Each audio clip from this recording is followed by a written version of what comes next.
معزز سامعین و ناظرین اکرام، جب خلیفہ اول ابو بکر اور خلیفہ ثانی عمر کے مطائن کو بیان کیا جاتا ہے تو مخالفین ان کو بطور افضلیت یا بطور فضیلت پیش کرنے کی وجہ سے ایک دلیل یہ دیتے ہیں کہ اگر وہ اتنے برے تھے تو پھر وہ رسول اللہ کے ساتھ دفن کیسے ہوئے؟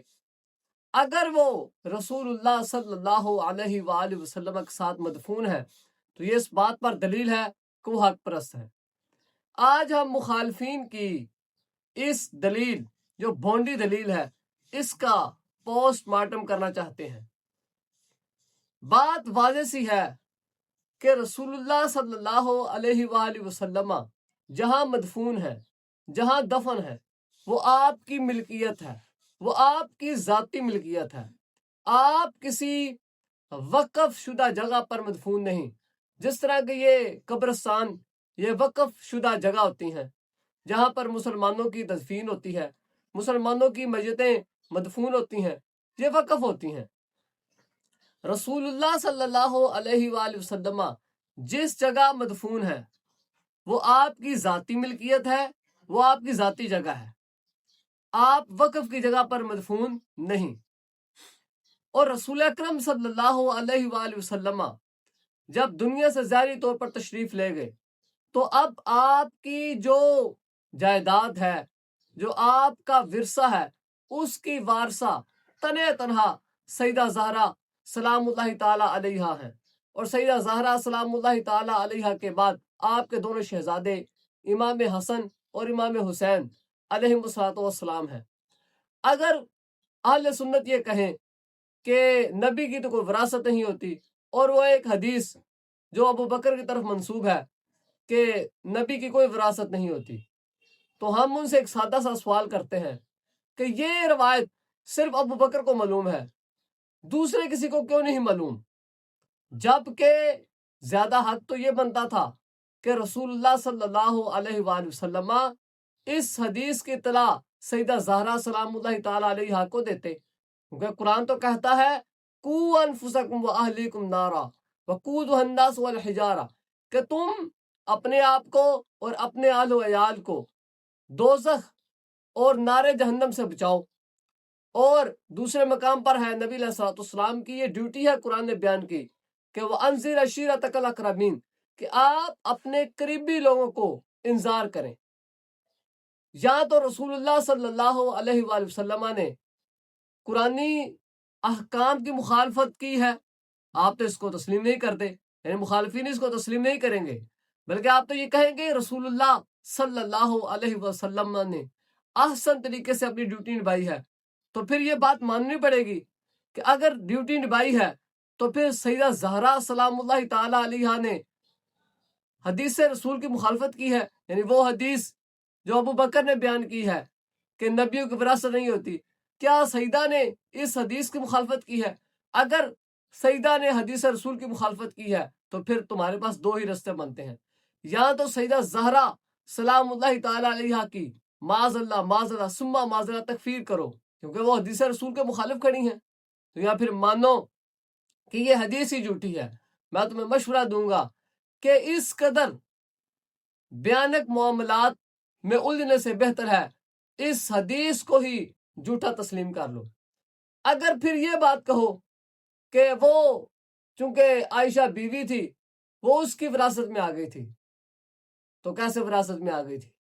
یہ بات تو قرآنی انداز میں ثابت ہے، قرآنی نقطہ یہ ہے، یعنی قرآن میں جو وراثت کے مسائل ہیں ان میں یہ بات ہے کہ بیوی کو 1/8 حصہ ملتا ہے، یعنی رسول اللہ صلی اللہ علیہ وسلم چونکہ عائشہ کے خاوند ہیں، عائشہ بیوی ہے، اس ناطے سے رسول اللہ صلی اللہ علیہ وسلم کی کل ملکیت سے 8واں حصہ ملے گا بیوی کو۔ اور پھر تو روایات میں ہے کہ رسول اللہ کی 9 بیویاں تھیں، ایک روایت میں ہے کہ 12 بیویاں تھیں۔ اب کل جائیداد کا 8واں حصہ وہ 9 یا 12 میں تقسیم ہوگا۔ اگر 9 یا 12 میں تقسیم ہو تو کیا کل جائیداد میں جو وراثت عائشہ کو بنتی ہے کیا اتنی وراثت تھی کہ اس میں ابو بکر عمر کی تدفین ہو سکتی؟ اتنی وراثت تو بنتی ہی نہیں۔ اور سیدہ زہرا سلام اللہ تعالی علیہا کی جو وراثت ہم نے ثابت کی، تو کیا کہیں ہے کوئی ایسی روایت کہ ابو بکر نے سیدہ زہرا سلام اللہ تعالی علیہا سے کوئی اجازت لی تھی، یا حسن و حسین علیہ السلام سے اجازت لی تھی؟ اگر اجازت لی تھی تو کوئی حدیث یا کوئی روایت دکھاؤ۔ اگر عمر نے اجازت لی تھی، عمر سیدہ زہرا سلام اللہ تعالی علیہا کی اجازت کے ساتھ دفن ہوئے، تو کوئی دکھاؤ، کوئی روایت دکھاؤ، کوئی حدیث دکھاؤ، کوئی ثبوت دکھاؤ۔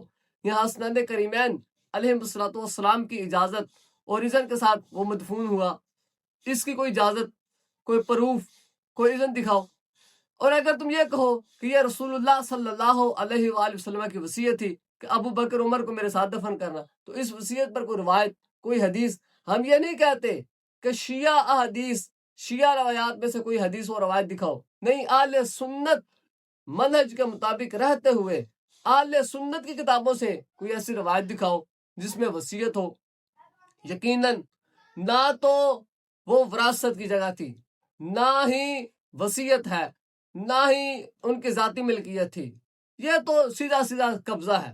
اور یہ قبضہ جو انہوں نے کیا، اور میں جو دعویٰ کر رہا ہوں کہ یہ تو قبضہ کیا تھا ابو بکر عمر نے، تو یہ میں اپنی طرف سے نہیں کر رہا، یہ تو قرآن کا حکم ہے۔ قرآن کہتا ہے کہ لا تدخلوا بیوت النبی الا ان یؤذن لکم، کہ نبی کے گھروں میں اگر تمہیں داخل ہونا ہے تو پہلے اذن لو، اجازت لو، ثابت کرو ابو بکر عمر نے کوئی اجازت لی ہو رسول اللہ صلی اللہ علیہ وسلم کے بعد۔ تو اس گھر کی مالکہ سیدہ زہرا سلام اللہ تعالی علیہا ہے، حسنین کریمین علیہ السلام ہے، تو دکھاؤ کوئی اجازت۔ کوئی اجازت نہیں۔ تو جب اجازت نہیں تو یہ سیدھا سیدھا ابو بکر عمر نے قبضہ کیا ہے۔ یہ قبضہ گروپ ہے، یہ زبردستی ہے، اور یہ قبضہ ہم نے اپنی طرف سے نہیں کہہ دیا، یہ تو قرآن اس بات پر گواہ ہے کہ نبی کی اجازت کے بغیر ان کی تدفین ہوئی، یہ تو قبضہ ہے۔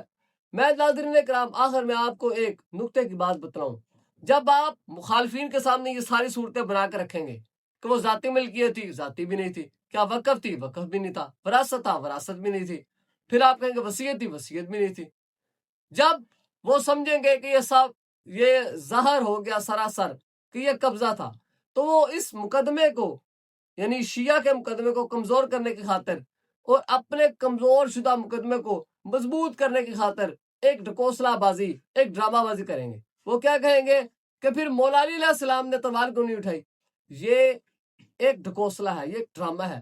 اس کے بہترین جوابات ہیں جس کا مخالفین کو خود بھی علم ہے، مخالفین کی معلومات میں بھی اس کا جواب ہے، مگر یاد رکھنا شیعہ بھائیوں سے میں یہ کہنا چاہتا ہوں کہ آپ اس ڈھکوسلا بازی یا ڈرامہ بازی کا حصہ نہ بننا، آپ ان کے جھانسے میں نہ آنا۔ یہ ایک ڈھکوسلا بازی ہے، اس کی حقیقت کوئی نہیں کہ مولا علی علیہ السلام تلوار کیوں نہیں اٹھائی۔ اس کے بے شمار جوابات ہیں، اور وہ جوابات مخالفین کو بھی آتے ہیں، مخالفین کی کتابوں میں بھی ہیں، قرآن مجید سے بھی اس کے جوابات دیے جا سکتے ہیں۔ لہٰذا یہ صرف ایک عذر ہے، اپنے کمزور شدہ مقدمہ کو مضبوط بنانے کا ایک عذر اور ایک بہانہ تراشا ہوا ہے، اس کا ڈھکوسلا بازی کے علاوہ کوئی حقیقت نہیں۔ لہٰذا ثابت ہوتا ہے کہ یہ قبضہ گروپ ہے، انہوں نے قبضہ کیا ہوا ہے۔ امت کو چاہیے کہ وہ اس قبضے کو چھڑانے کے لیے کوئی اہم کردار ادا کریں۔